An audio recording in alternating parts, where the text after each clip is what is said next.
Over the course of the last two videos, we've looked at some of the most terrifying weapons ever devised.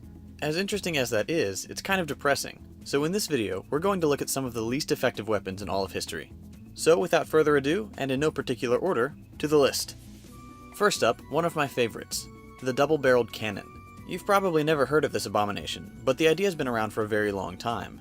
The concept was the brainchild of Italian gunmaker Antonio Petrini way back in 1642. The idea was simple: fire two cannonballs simultaneously. These cannonballs were linked by a chain, which worked like a massive bola, snapping trees and scything through infantry. At least, that's how it was intended. Fast forward to 1862. A mechanic from Georgia named John Gilliland had managed to raise the funds to build his own double-barreled cannon. The gun was cast in one piece for structural integrity, and featured twin barrels that angled just barely away from each other, intended to stretch the chain taut between the projectiles. Then the testing began. The problem with double-barreled powder weapons is that it's nearly impossible to get them to fire simultaneously. If one fires a fraction of a second sooner than the other, the projectiles can launch way off course and cause serious damage, or in the worst case scenario, one cannon can fail to fire and send the remaining ball swinging back around to the shooter. With these facts in mind, what do you think happened in Gilliland's tests? If you said destroyed an innocent cornfield, obliterated unsuspecting trees, and killed a poor unlucky cow, you're right. Next on our list is an especially misguided Soviet invention from World War II. The Russians were in need of a more effective method to take out German tanks, so naturally they strapped anti-tank mines to the backs of dogs. Here's how it was supposed to work. The dogs would seek out German tanks, crawl under them, and when the detonating rod attached to their explosives hit the bottom of the tank, no more Fido, and no more tank. In practice, it turned out quite differently. The Russians would hide treats under their T-34 tanks to train the dogs to crawl under and fetch them. Easy enough. Except the T-34s had noisy diesel engines and smelled entirely different from the German tanks, which used gasoline-powered engines. So, let's put two and two together here. You train a dog to fetch treats under your own tanks, then you take them into a noisy, chaotic battlefield and set them loose. Where does Spot run? Right under your own tanks.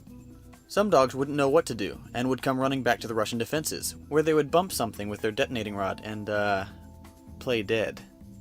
Number 3 on our list is the Russian Tsar tank from World War I. It would be really cool if it weren't so horrifyingly useless. The design was almost clever. The designers understood that tanks with caterpillar tracks often got stuck in mud and craters, so instead they opted for giant wheels. When I say giant, I mean these things were huge, 9 meters in diameter. They were intended to help the Tsar tank cross significant obstacles that would stop a traditional tank. Unfortunately, there were some miscalculations with the weight distribution, which led to the smaller rear wheel getting stuck in the mud.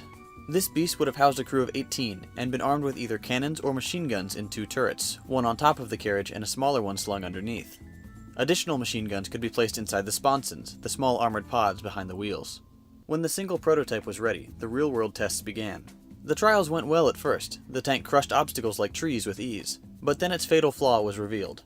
When the tank reached uneven terrain, the sort that you'd see on the battlefield, the back wheel became hopelessly stuck.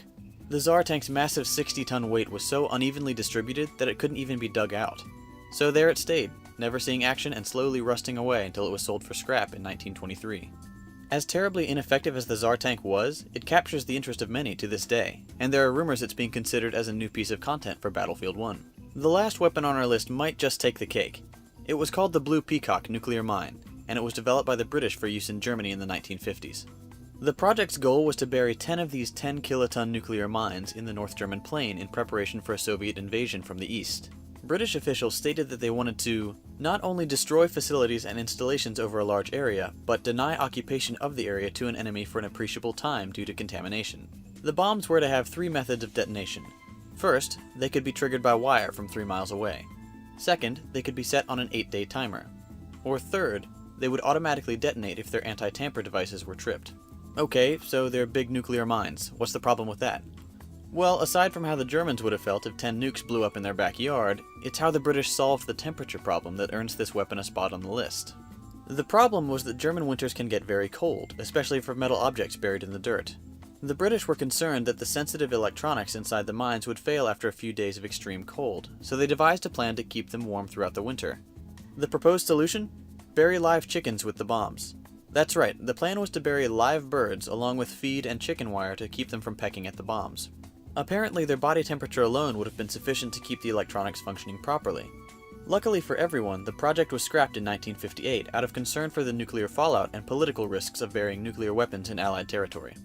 Of course, there have been plenty of other ineffective, misguided, and just plain stupid weapons developed throughout history. I've just provided a few to spark your interest. If you enjoyed this video, please take a moment to subscribe to my channel and keep up to date with the latest content. Feel free to leave a like or a dislike as you please, and tell me about your favorite failed weapons in the comments. You can watch my previous video by clicking here, or binge watch them all by clicking here. Thanks for watching, and I'll see you in the next video.